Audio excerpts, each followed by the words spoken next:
அன்பு உள்ளங்கள் அனைவருக்கும் வணக்கம். ப்ளீஸ் எங்கள் சேனலை சப்ஸ்கிரைப் பண்ணிவிட்டு பக்கத்தில் இருக்கிற பெல் பட்டனையும் டச் பண்ணுறேங்க. வாங்க கதைக்குள்ளே போகலாம். 5 வருடங்கள் 5 வினாடிகளின் வேகத்தில் நழுவி ஓடிவிட்டன. மைதிலியின் வாழ்க்கையில் மறக்க முடியாத 5 வருஷங்கள். மறக்க முடியாத அந்த முதல் நாள். ரெஜிஸ்டர் ஆஃபீஸில் மாலை மாற்றி கொண்டதும் உணர்ச்சி வசப்பட்டு குரு பிரசாத்தின் தோழி சாய்ந்து தேம்பி தேம்பி அழ ஆரம்பித்ததும் இப்பொழுதும் பசுமையாய் இருக்கிறது. அதற்கப்புறம் 2 மாதம் கழித்து அப்பா இறந்து போனதை தவிர இந்த 5 வருஷங்களில் வேறு எந்த மாற்றமும் இல்லை. குரு பிரசாத் வற்புறுத்திய பின் மைதிலி வேலையை ராஜினாமா செய்ததை வேண்டுமானால் மாறுதலாக ஏற்றுக்கொள்ளலாம். அந்த பக்கம் சிம்லா முதல் இந்த பக்கம் கொடைக்கானல், ஊட்டி வரை எல்லா இடங்களிலும் ஹனிமூன் கொண்டாடி விட்டார்கள். 3 வருஷம் ஆன பின் மைதிலி மெல்ல கேட்டாள், என்னங்க இந்த 3 வருஷத்தையும் எவ்வளவு சந்தோஷமா கழிக்க முடியுமோ அத்தனை சந்தோஷமா கழிச்சாச்சு. இனி அடுத்த கட்டத்துக்கு போக வேண்டாமா? குரு பிரசாத் புருவங்களை உயர்த்தி கொண்டு கேட்டான். அடுத்த கட்டம்மா? புரியலை. ஒரு குழந்தை வேணும்னு தோணலையோ உங்களுக்கு? எனக்கு தோணுது. கல்யாணமாகி 3 வருஷம் போனதுக்கு அப்புறமா நாம் ஒரு குழந்தையை தத்து எடுத்துக்கலாம்னு ஏற்கனவே பேசிட்டோமே. ஆமா பேசினோம். ஆனா என்னங்க ஆனா? அதுக்கு என்ன இப்ப அவசரம்? என்னங்க சொல்றீங்க? நான் கிழவியான பிறகா குழந்தையை வளர்க்க முடியும்? அதுக்கில்லை, வர்ற குழந்தைக்கு என்னோட சந்தோஷத்தை பங்கு போட்டு தர வேண்டியிருக்குமேன்னு யோசிக்கிறேன். இப்ப என்னை கொஞ்சிக்கிட்டு இருக்கிற நீ குழந்தையை கொஞ்ச ஆரம்பிச்சிருவ. மைதிலி சிரித்தாள். குழந்தை வந்ததும் நீங்க மட்டும் என்னையா கொஞ்சிக்கிட்டு இருக்க போறீங்க? மைதிலி, நான் ஒன்று சொன்னா தப்பா எடுத்துக்க மாட்டியே? நீங்க சொல்றத நான் எப்ப தப்பா எடுத்துக்கிட்டேன்? யாரோட பிக்கலும் பிடுங்களும் இல்லாம நாம அனுபவிக்கிற இந்த சந்தோஷமான வாழ்க்கை இன்னும் கொஞ்ச நாளைக்கு நீடிக்கட்டுமே. குழந்தையை தத்து எடுத்துக்கிறத பத்தி யோசிக்கிறத கொஞ்ச நாளைக்கு ஒத்தி போடுவோம். மைதிலி மௌனமாய் அவனை பார்த்தாள். சில வினாடிகளுக்கு பின்பு கேட்டாள், கொஞ்ச நாள்னா எவ்வளவு நாள்? 1 மாசமா, 2 மாசமா, அல்லது 6 மாசமா? சட்டென்று குரு பிரசாத்திடமிருந்த பதில் வந்தது. 1 வருஷம், சம்மதித்தாள் மைதிலி. அவள் சொன்ன 1 வருஷம் வரைக்கும் அதை பற்றி பேச்சே எடுக்காமல் இருந்தாள். 4 வருஷங்கள் நகர்ந்தன. மீண்டும் மைதிலி அதை பற்றி பேச்செடுத்த போது, கல்யாணமாகி 5 வருஷம் ஆச்சு. நாம ஃப்ரீயா இருக்க வேண்டாமா? தத்தெடுப்பதை அடுத்த வருஷம் வச்சுக்கலாம் என்றான் குருபிரசாத். அவன் சொன்ன 5 வருஷம் கழிந்து விட்டன. இன்றைக்கு 6வது வெட்டிங் டே. இன்று தத்தெடுப்பதை பற்றி ஒரு ஸ்திரமான முடிவுக்கு வந்தே தீர வேண்டும் என்று தீர்மானித்தாள் மைதிலி. அவனை அவன் போக்கில் விட்டால் இன்னும் 10 வருஷம் ஆனாலும் மைதிலியை தான் கொஞ்சிக் கொண்டிருக்க விரும்புவான். மைதிலி எதிர்காலத்தை நினைத்து கவலைப்பட்டாள்.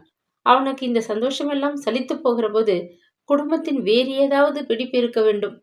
காய்கறி மார்க்கெட்டில் குருபிரசாத்துக்கு பிடித்த பீட்ரூட்டை வாங்கி போட்டாள். சின்ன நடைபாதையில் ஒருவரை ஒருவர் இடித்துக்கொண்டு நடந்து கொண்டிருந்தார்கள்.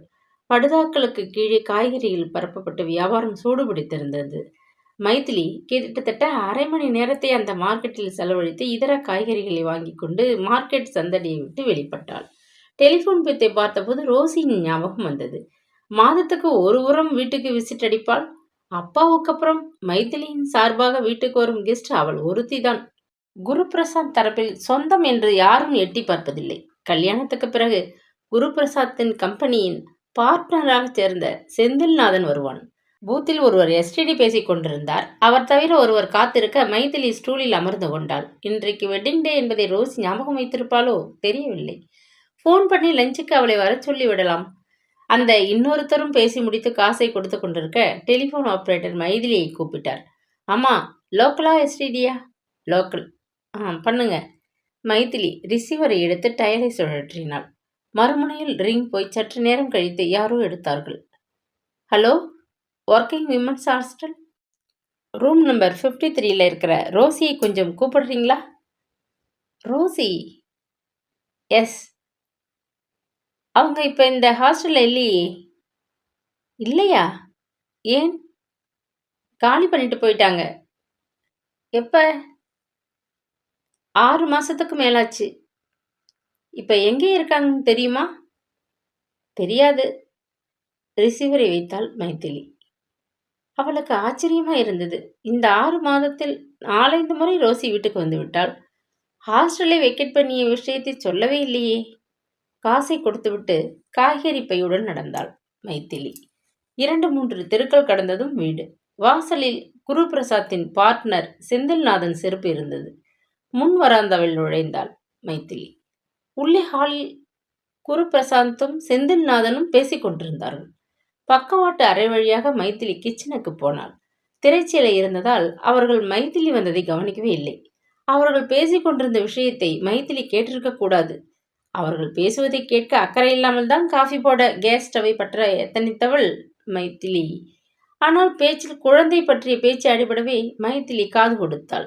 குரு பிரசாந்த் சொல்லிக் கொண்டிருந்தான். நான் கல்யாணத்துக்கு முந்தைய ஒரு வேகத்தில் மைதிலிக்கு என்னென்னவோ வாக்குறுதிகள் தந்துட்டேன். மேரேஜ் ஆன கொஞ்ச நாள்லயே அது தப்புன்னு என் மனசுக்கு பட ஆரம்பிச்சிருச்சு. செந்தில்நாதன் குரல் குறுக்கிட்டது. நீ முன்ன பின்ன யோசிக்காம மைதிலியை கல்யாணம் செஞ்சுக்கிட்டதே தப்புதான். கல்யாணம், குழந்தை, இதை பத்தி சரியான நடைமுறை அனுபவம் இல்லாத நிலையில் நீ மைதிலிக்கு தாலி கட்டிட்ட.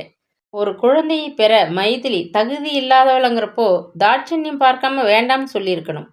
அந்த சமயத்தில் என்னோட மனநிலை வேற மாதிரி இருந்தது. மைதிலியை நான் தீவிரமா காதலிச்சிட்டு இருந்தேன்.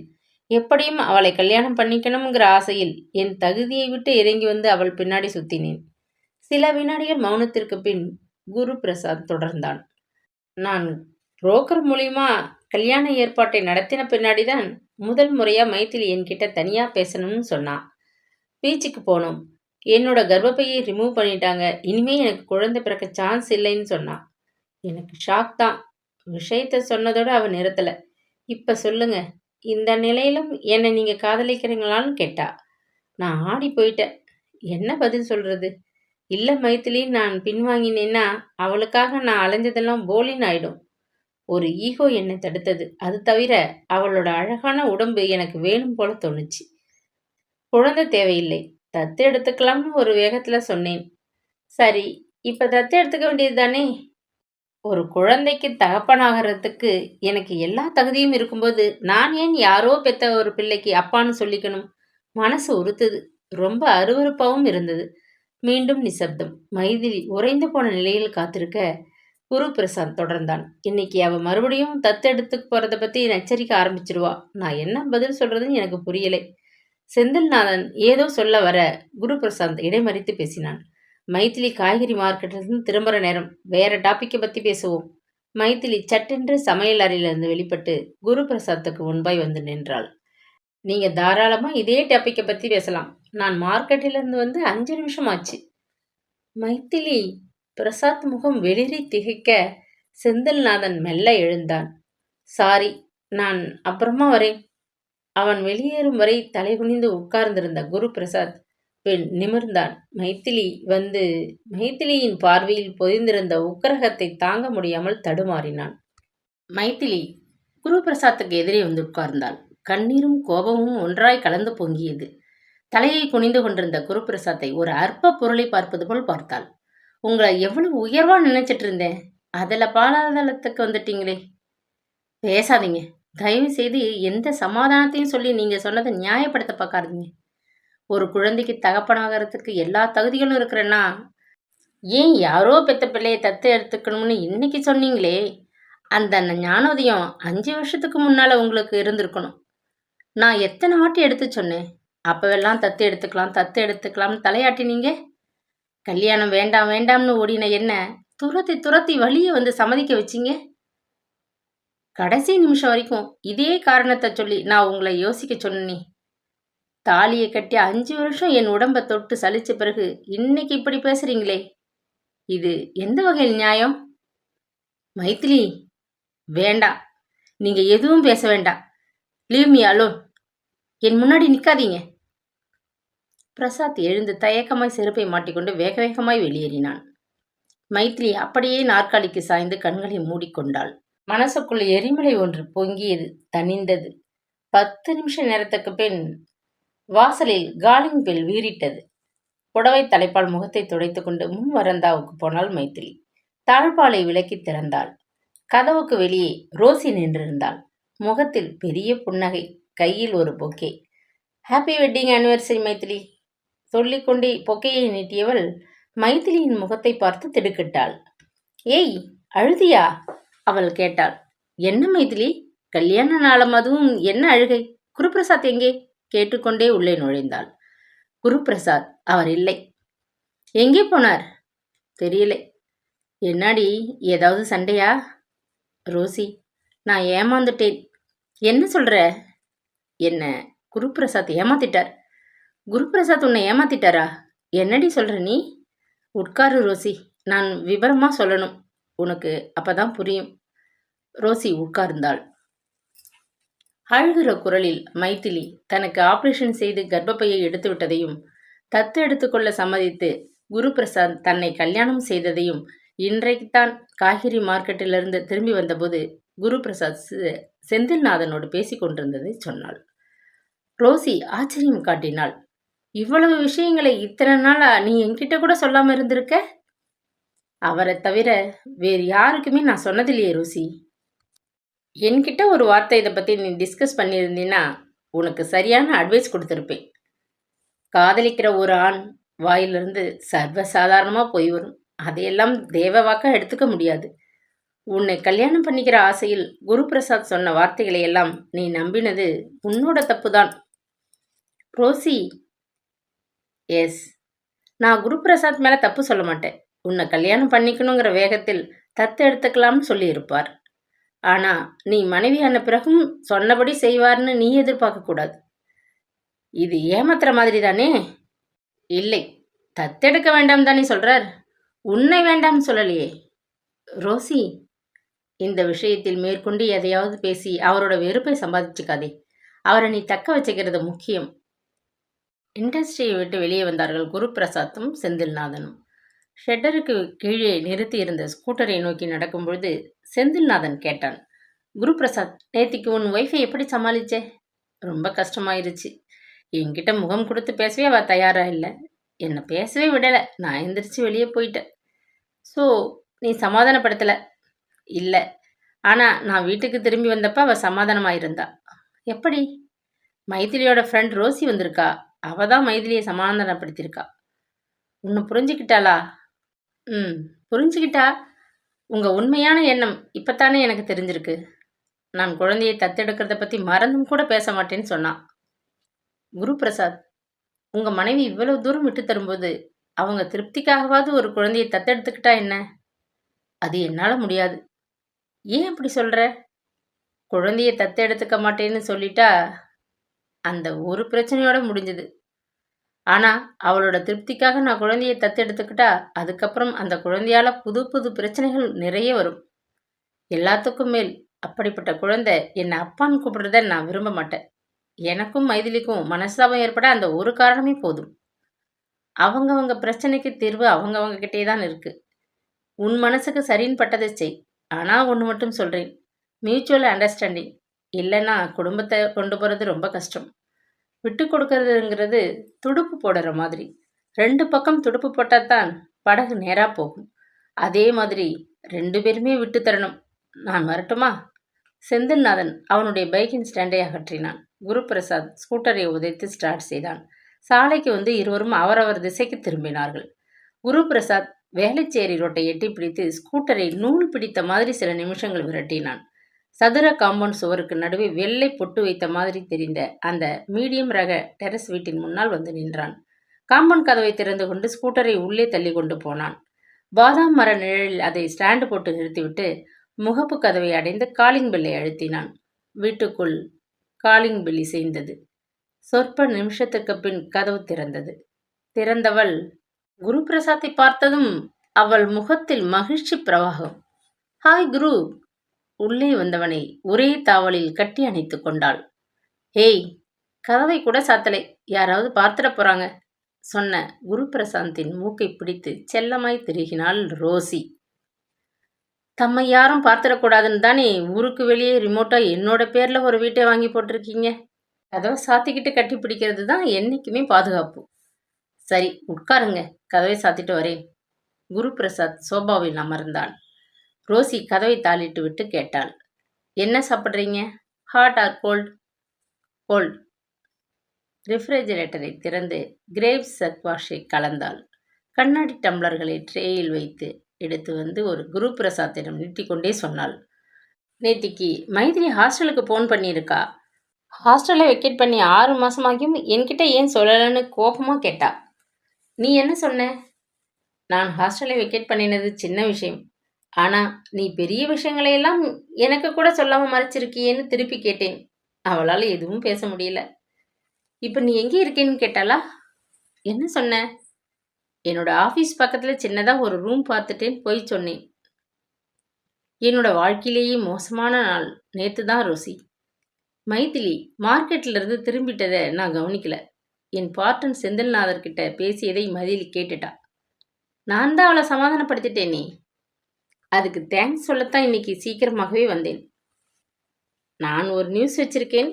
நீங்க தேங்க்ஸ் சொன்னப்புறம் நான் அந்த நியூஸை சொல்ல போறேன். என்ன நியூஸ்?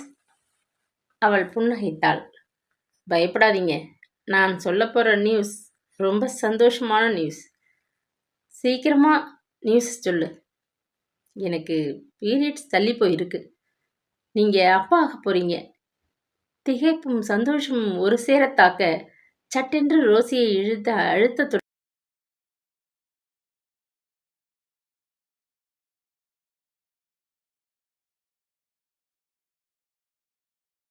மைதிலி பாத்ரூமில் பக்கெட்டை வைத்து பைப்பை திருகிவிட்டு துவைப்பதற்காக துணிகளை எடுத்தாள். ஹேங்கரில் தொங்கும் குரு பிரசாந்தின் ஷர்ட் பேண்ட் ஞாபகத்துக்கு வரவே ட்ரெஸ்ஸிங் அறைக்கு திரும்பி வந்தாள். உடைகளை நினைக்கப் போனபோது அவனுடைய பாக்கெட்டில் என்னவோ உறுத்தியது. அடிக்கடி பணத்தை பாக்கெட்டில் விட்டு விடுகிறார். பிரசாத்தை திட்டிக்கொண்டே பாக்கெட்டில் கையை விட்டு அதை வெளியே எடுத்தாள். அது ஒரு கவர்.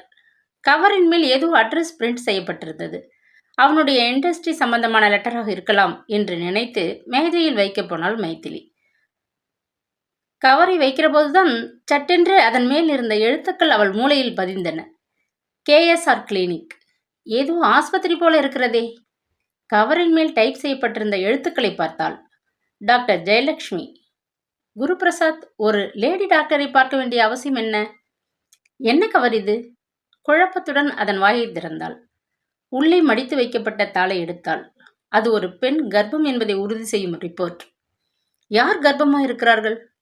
குருபிரசாத்திடம் எப்படி இந்த கவர் வந்தது? குழப்பம் அதிகரித்து கொள்ள பார்வையை மேலே ஏற்றினாள்.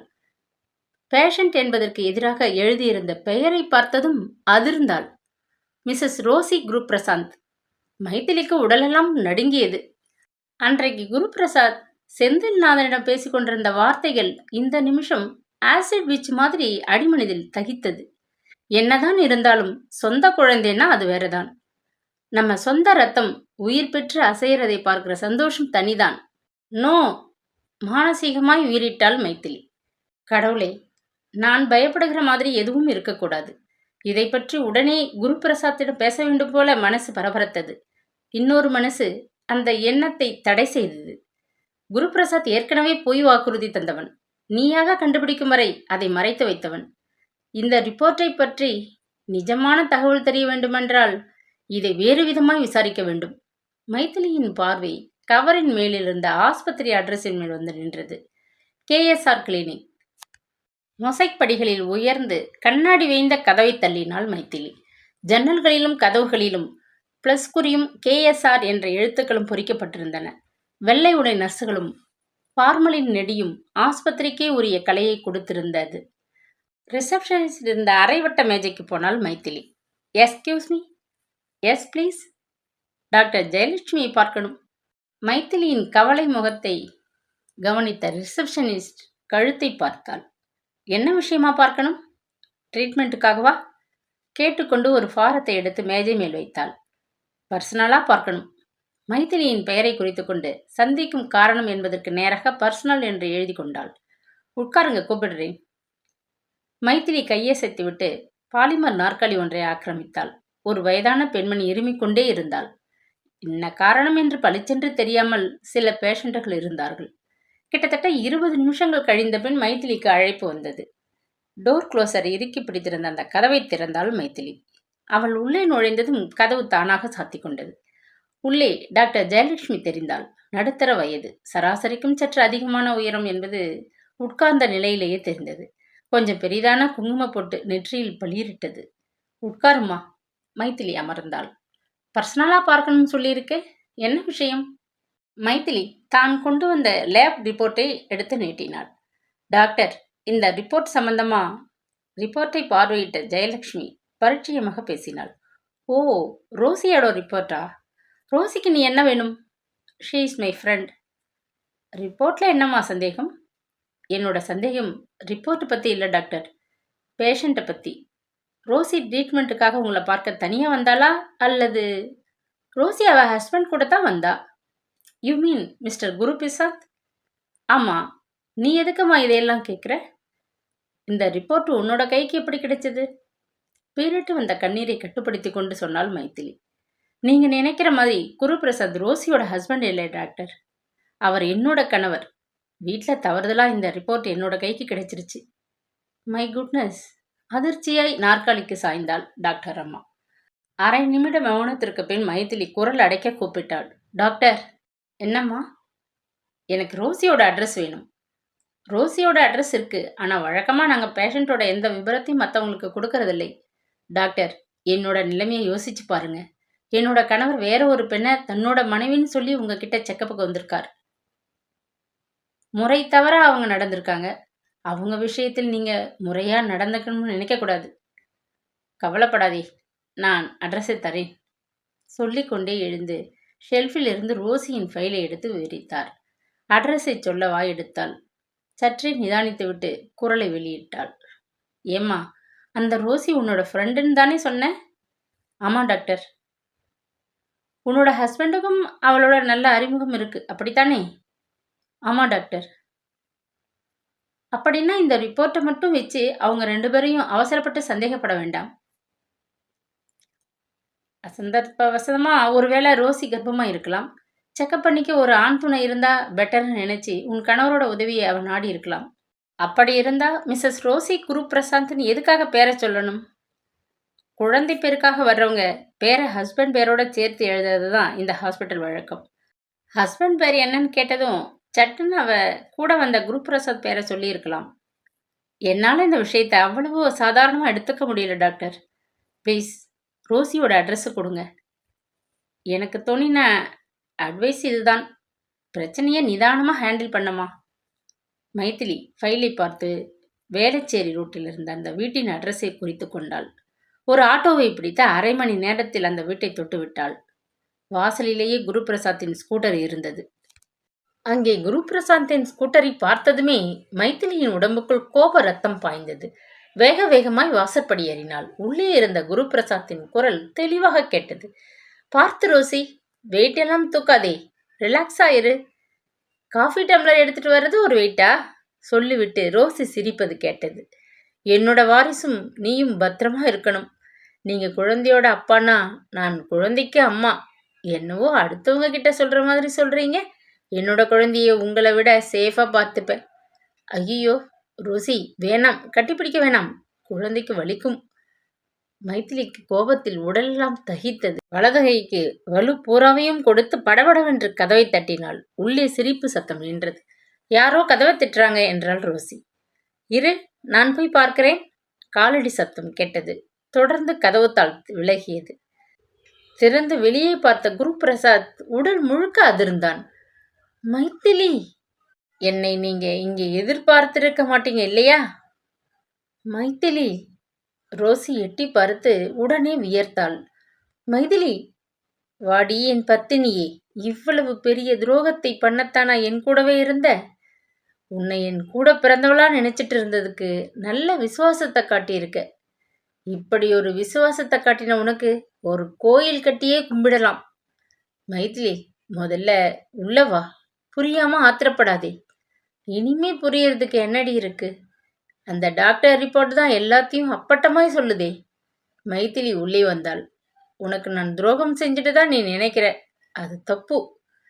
சில சமயம் உதவி கூட துரோகமாகத்தான் தெரியும். உதவியா? எஸ். உன்னோட குரு பிரசாத்துக்கு ஒரு குழந்தை வேணுங்கிற எண்ணம் தோண ஆரம்பிச்சிருச்சு. நான் இல்லைன்னா இன்னொரு பெண்கிட்ட அவர் போகத்தான் போறார். அதுக்காக இப்படி சோரம் போறது தப்பு இல்லைன்னு சொல்ல வரியா? ரோசி சிரித்தாள் மெல்ல. அது தப்பான ஆசையா இருந்தாத்தானே தப்புன்னு சொல்ல முடியும். தப்பு உண்மையிலதான். ஒரு குறைய வச்சுக்கிட்டு நீ கல்யாணம் பண்ண சம்மதிச்சிருக்க கூடாது. ரோசி, சும்மா கத்தாதே. மைதிலி கணவனை ஏறிட்டாள். என்னங்க, என்னை துரத்தி துரத்தி வந்து கல்யாணம் பண்ணிக்கிட்டீங்களே. எனக்கு இப்படி ஒரு துரோகம் பண்ண உங்களுக்கு எப்படி மனசு வந்தது? வாக்குறுதி தந்தபடி நீங்க தத்தெடுக்க சம்மதிக்கலை. அதுக்கும் நான் சரின்னு சொன்னேனே. குழந்தை இல்லைன்னா போகட்டும், நீங்க என் கூட இருந்தா அதுவே எனக்கு போதும். குரு பிரசாத் இறுக்கமான முகத்துடன் அவளை பார்த்தான். இப்பவும் என்ன கெட்டு போச்சு? நான் உன் கூடத்தானே இருக்க போறேன்.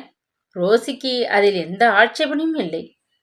மைதிலியை கைவிட மாட்டேன்னு ப்ராமிஸ் பண்ணினாத்தான் நான் இதுக்கு சம்மதிப்பேன் கண்டிஷன் போட்டார் ரோசி. அவளை போய் துரோகின்னு சொல்றியே. ஒரு குழந்தைக்கு அம்மாவாகிற தகுதி உனக்கு இல்லாத போது நீ இதையெல்லாம் கண்டுக்க கூடாது. அதான் நாகரிகம். அவன் சொல்ல மைதிலி நிஜமாகவே உமிழ்ந்தாள். தூ, இப்படி பேச உங்களுக்கு வெக்கமா இல்லை? என்ன தொட்டை உங்க கை வேற ஒருத்தையை எப்ப தொட்டதோ அப்பவே உங்களுக்கும் எனக்கும் உள்ள உறவு ஊனமாயிருச்சு. நீங்க போடுற சோத்துக்கும் தர்ற துணிமணிக்கும் கை கட்டி காத்திருக்கிறது நான் இல்லை. என்னை காப்பாத்திக்க எனக்கு தெரியும். Good bye. படபடவென புரிந்து விட்டு வெளியே வந்தாள் மைதிலி. மைதிலி, ஒரு நிமிஷம் நில்லு. குரல் கொடுத்த ரோசியை தடுத்தான் குருபிரசாத். விட்டுடு, அவ போகட்டும்.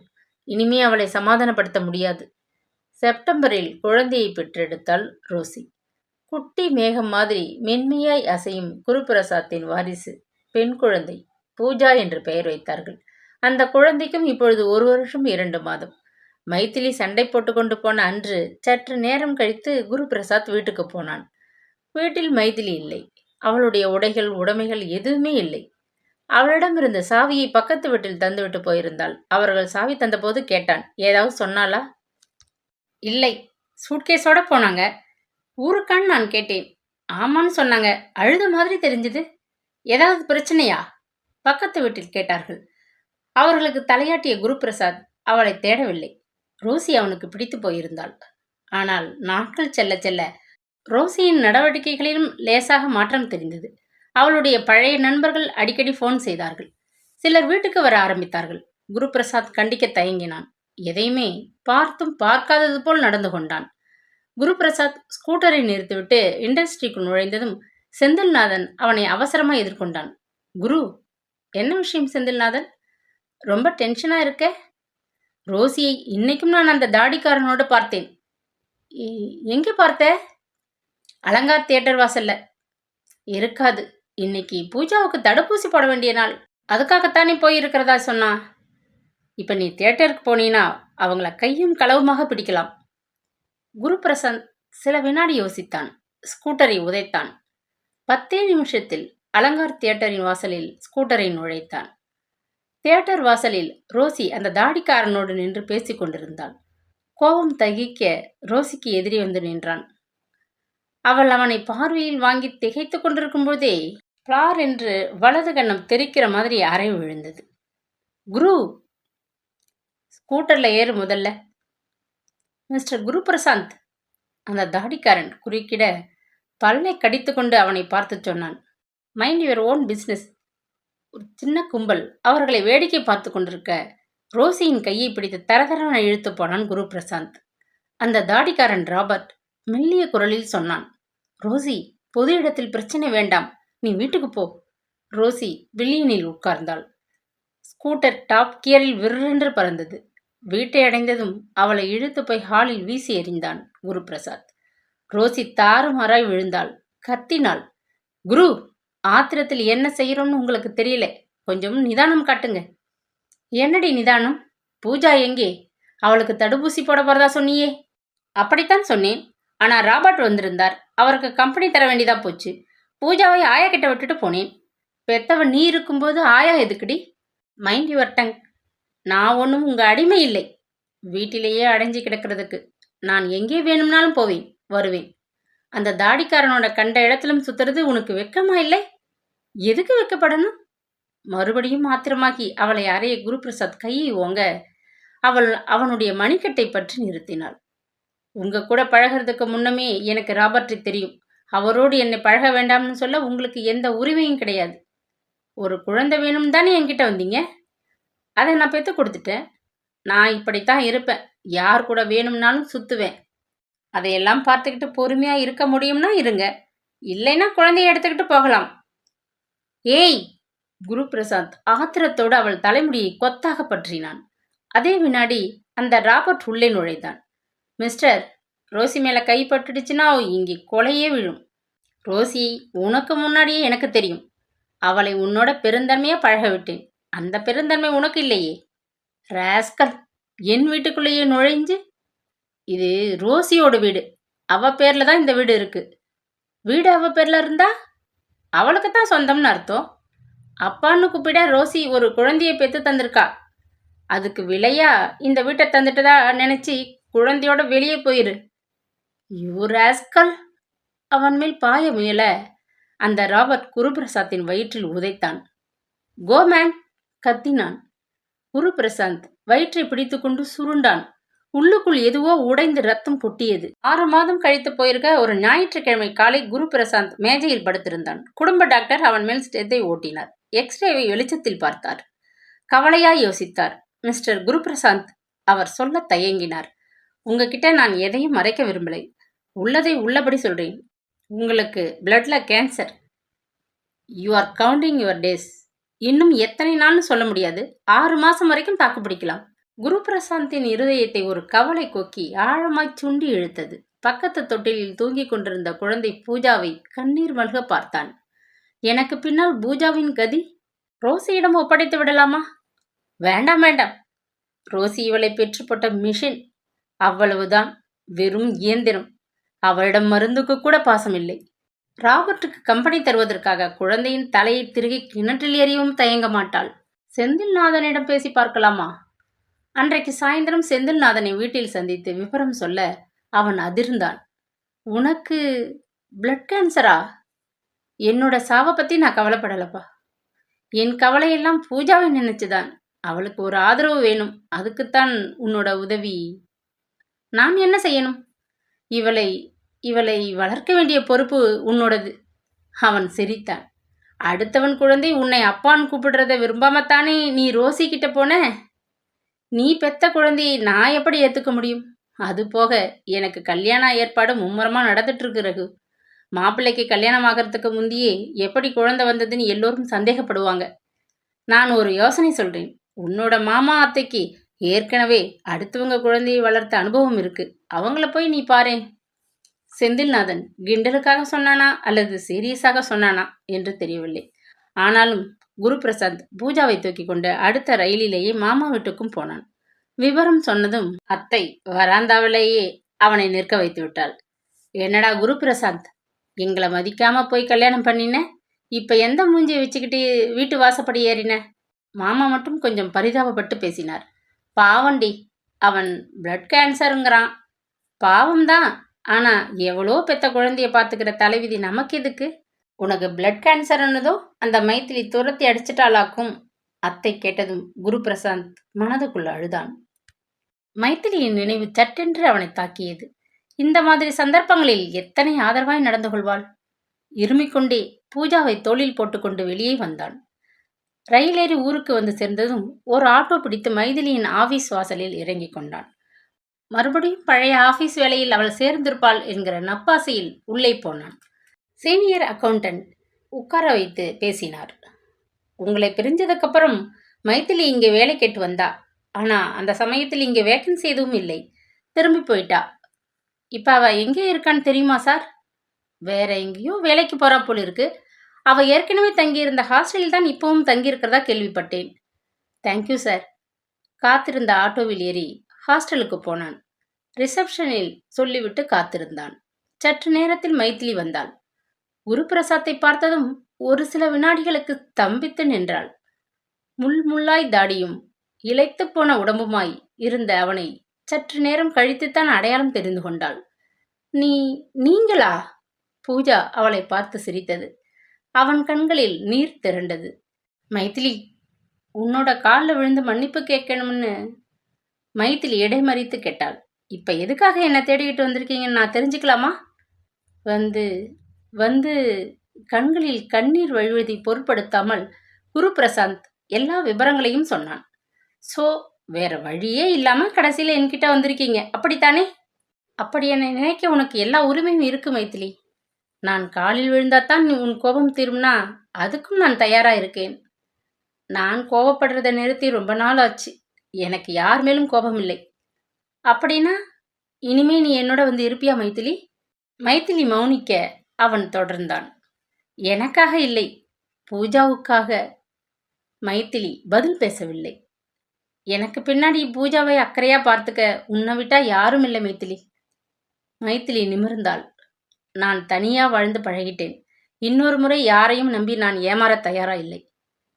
பூஜாவை கொஞ்சம் நினைச்சு பாரு மைதிலி. சாரி, யாருக்காகவும் என் முடிவை நான் மாத்திக்க முடியாது. என்னோட ஃப்ரெண்ட் ஒருத்தி நடத்துகிற குழந்தைகள் காப்பகத்தின் அட்ரஸ் தரேன். அங்கே அக்கறையா குழந்தைகளை பார்த்துப்பாங்க. You can try that. என்னை வந்து பார்த்ததுக்கு ஏதோ என்னால் முடிஞ்ச உதவி இதுதான். அவள் எழுதி கொடுத்த அட்ரஸையே வெறித்தான் குருபிரசாத். கருணா குழந்தைகள் காப்பகம். போர்டை பார்த்து உள்ளே நுழைந்து குருபிரசாத் அங்கே மைதானத்தில் விளையாடும் குழந்தைகள் கூட்டத்தை பார்த்து கொண்டே ஆஃபீஸ் ரூமை தொட்டான்.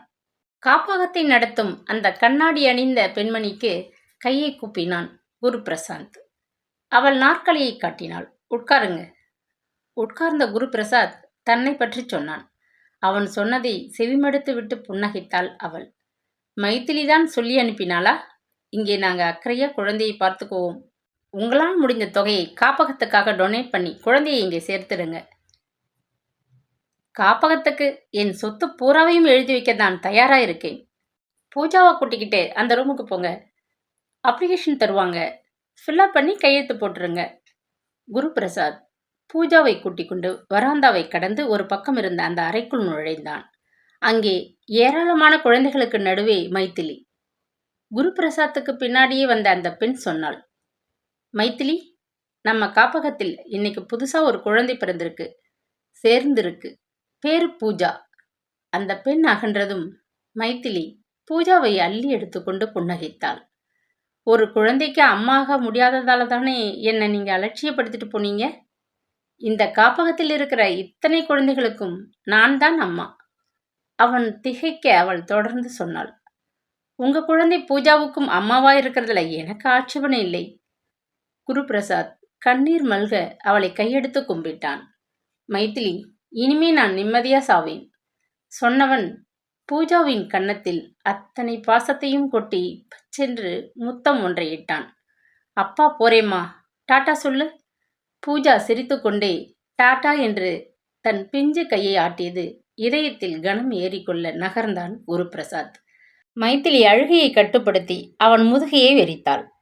கதையை கேட்டு ரசித்த அனைத்து உள்ளங்களுக்கும் நன்றி. அடுத்து வருவது இந்திரா சவுந்தரராஜன் எழுதிய முத்துப்பந்தல். அருமையான நாவல். படிக்க தவறாதீர்கள்.